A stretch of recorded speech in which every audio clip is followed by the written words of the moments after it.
Retour sur le plateau de Vue d'ailleurs, et cette semaine avec nous, Juan Pedro Quignonero pour le quotidien ABC, Alberto Toscano, Italia Oggi, Mustapha Tossa, Monte Carlo Doualia et bien sûr notre partenaire de Courrier International, Éric Scholl, directeur de la rédaction. Le retour des ex à l'Assemblée, on va s'arrêter un petit moment là-dessus. Les anciens du gouvernement Ayrault retrouvent leur siège, à commencer par l'ancien Premier ministre lui-même. On écoute Jean-Marc Ayrault cette semaine quand il est arrivé à l'Assemblée. Moi, je reviens à l'Assemblée nationale après avoir exercé de plus hautes fonctions pour la France.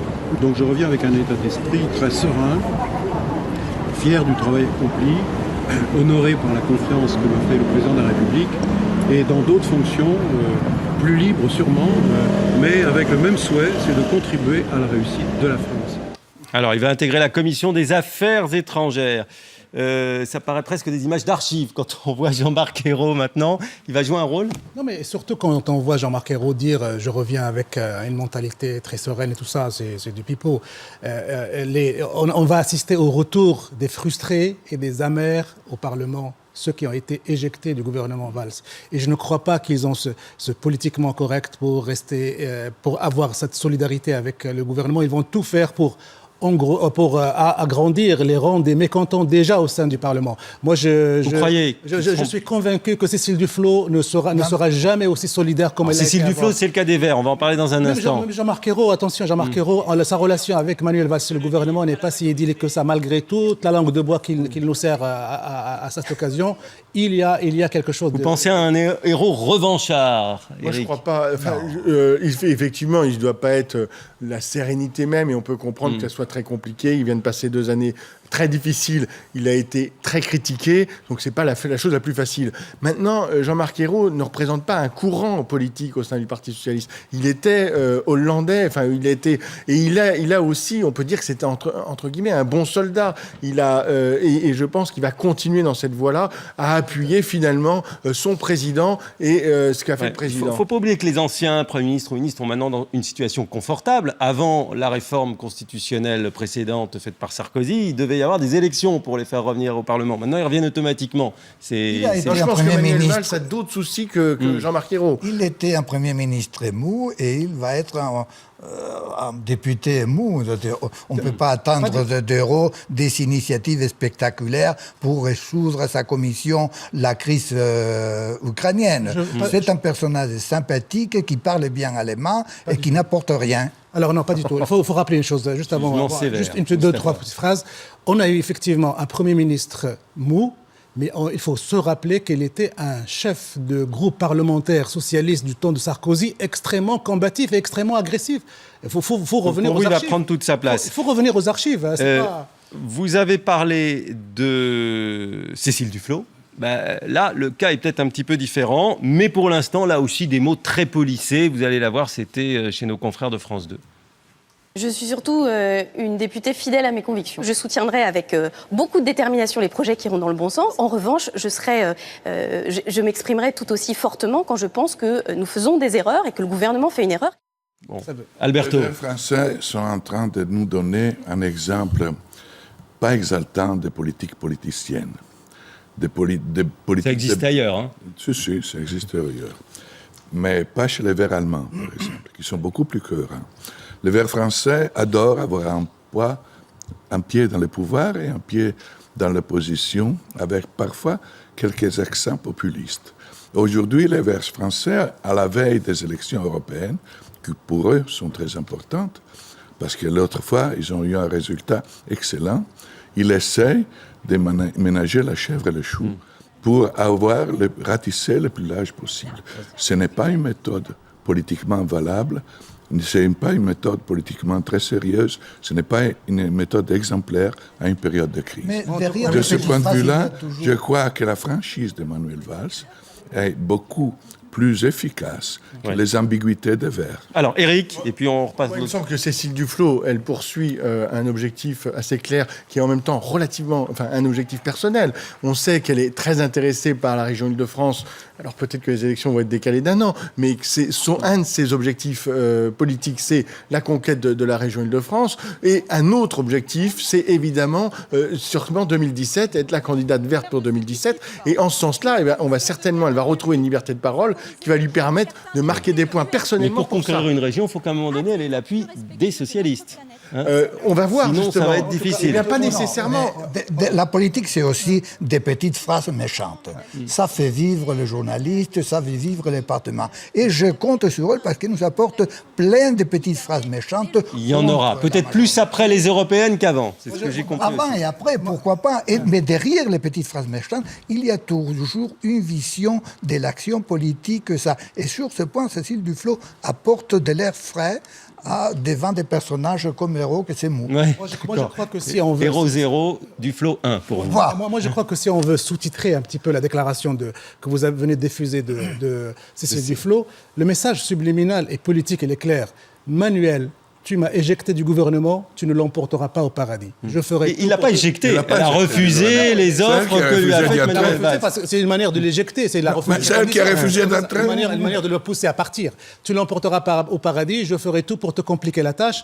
Les projets que tu veux... Mais il lui a offert la place. Il lui a offert le ministère de l'écologie. Elle a refusé. Attendez-vous à ce que les Verts et un certain nombre de socialistes compliquent la tâche et la vie de Manuel Valls. C'est une donnée politique extrêmement claire à Oui, comprendre. parce qu'il regarde les résultats des urnes plutôt que les intérêts de la France. Alors, dans la ligne de mire également cette semaine, un autre genre, Pierre Gattaz, le patron des patrons, taclé par François Hollande justement dans son intervention télévisée, pour avoir été augmenté de 29% l'année dernière, au moment même où il prône la mise en place d'un salaire inférieur au SMIC. Le chef de l'État l'a relevé.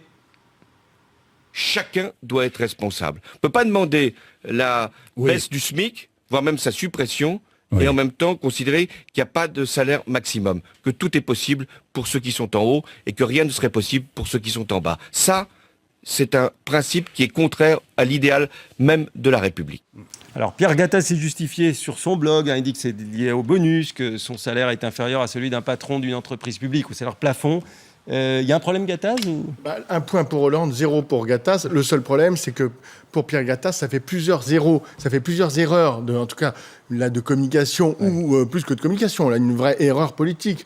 Effectivement, on peut difficilement, en ce moment, en étant à la tête du patronat français, au moment où on demande la modération, etc. Oui, parce qu'il venait de demander dans une interview la modération salariale. Là, il y a un vrai problème de cohérence. Et puis cette mise au point de François Hollande, moi je crois qu'elle est bienvenue parce qu'au moment où Gattaz avait fait part de son désir de faire baisser le SMIC, on avait cru qu'il y avait des officines ou des conseillers politiques de François Hollande qui étaient d'accord avec ça et qu'il ne s'agissait que d'une bulle, que d'un ballon d'essai. Cette mise au point de François Hollande est la bienvenue pour bien clarifier les choses et dire que c'était une idée de Gattaz et ce n'était pas une idée des socialistes en fait. Et du coup, il y a aussi le torchon qui brûle entre Laurence Parisot, qui était elle contre ce SMIC, et Pierre Gattaz au sein du patronat. Visiblement, c'est assez tendu. Pierre Gattaz qui veut imposer une obligation de réserve à Laurence Parisot, lui demande de ne plus utiliser la mention ancienne présidente du MEDEF, et Laurence Parisot qui réplique en dénonçant, je cite, un superbe exercice de misogynie. Laurence Parisot devrait utiliser la mention futur président du MEDEF. Vous pensez qu'elle va revenir du MEDEF? Si Gattaz continue comme ça, elle pourra l'utiliser. Ouais. J'ai l'impression, par contre, je vais être hors jeu. J'ai l'impression qu'il y a aussi un côté populaire dans les déclarations du président Hollande. Je vois mal au président Obama critiquer les revenus des grands présidents des groupes californiens auxquels la France veut tenter pour de s'installer en France. Je ne sais pas si c'est un bon président. La France, c'est un des seuls grands pays au monde où les salaires énormissimes, évidemment, des grands patrons sont critiqués d'une façon archaïque, populiste, démagogique ou pas. Aux États-Unis, il y a eu un moment juste après la crise où Barack Obama a dit attention, il y avait eu un tsar des rémunérations, je crois, qui avait été nommé. Tous les chefs d'entreprise qui ont déjeuné avec les présidents ont des salaires beaucoup plus hauts que le président Gattaz. En tout cas, le torchon qui brûle entre l'ancienne patronne du MEDEF et l'actuelle, elle est vraiment, la crise est vraiment très, très profonde entre eux, parce que n'oubliez pas qu'il l'avait accusé d'esclavagisme quand Gattaz avait proposé le SMIC, et c'était une accusation. Est-ce que ça va créer une division au sein du MEDEF, ou est-ce que la légitimité de Pierre Gattaz est assurée? Voilà. Pierre Gattaz et le MEDEF sont plus faibles que le patronat et les représentations du patronat dans d'autres pays européens comme l'Italie. Leur problème est d'être vraiment représentatifs. Ils ne le sont pas dans une mesure suffisante. Et donc cette faiblesse de fond empêche d'arriver à un dialogue social vraiment utile au pays, empêche d'accepter de faire des compromis. Aujourd'hui, le contexte est favorable à un compromis, parce que l'opinion publique sait qu'il y a besoin d'un compromis. Oui, donc le président de la République favorise un compromis social, mais le MEDEF n'est pas à la hauteur de gérer ce dialogue. Ni les MEDEF, ni les syndicats. Ni les syndicats. Un dernier mot sur les élections européennes. Il y a eu la tribune de François Hollande qui nous dit si on sort de l'Europe, on sort de l'histoire. Rencontre avec Angela Merkel, qui est beaucoup de l'image dans le fief de la chancelière allemande. Est-ce que tout ça est susceptible, Éric, de créer un sursaut, de volonté de participation des Français à ces européennes? On aimerait y croire, mais franchement, on a l'impression d'être revenu 2 ans en arrière, c'est-à-dire au moment de l'élection, quand François Hollande, premier geste, part en Allemagne, comme tout nouveau président élu, part en Allemagne. Là, voilà, à nouveau en Allemagne pour aller voir Angela Merkel. C'est cette fois-ci pour se dire oui, on se comprend. Il on va faire sur la météo avant de partir pour éviter les foudres. Enfin, il pleut quand même en Allemagne.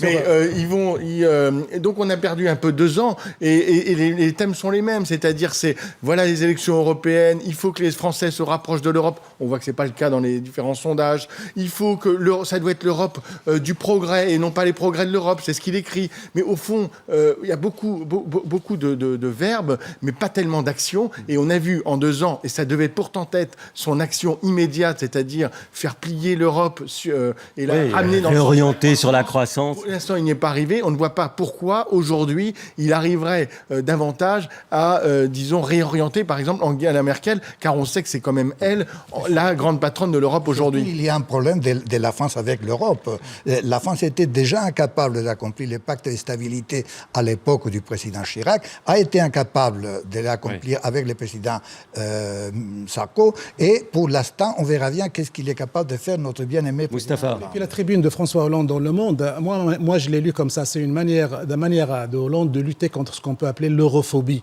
Et on sait très bien qu'à l'occasion de ces élections européennes, il va y avoir beaucoup d'hommes politiques français qui vont mettre tout sur le dos de l'Europe. La crise, le chômage. C'est la contradiction des hommes politiques français, d'ailleurs. Mais François Hollande dit, oui, d'accord, le message, c'est l'Europe, on en a besoin et elle est vitale pour la France. C'est ça le grand message. Et je me demande s'il n'y a pas une toute petite arrière-pensée politique. On dit que Nicolas Sarkozy pourrait s'exprimer sur l'Europe.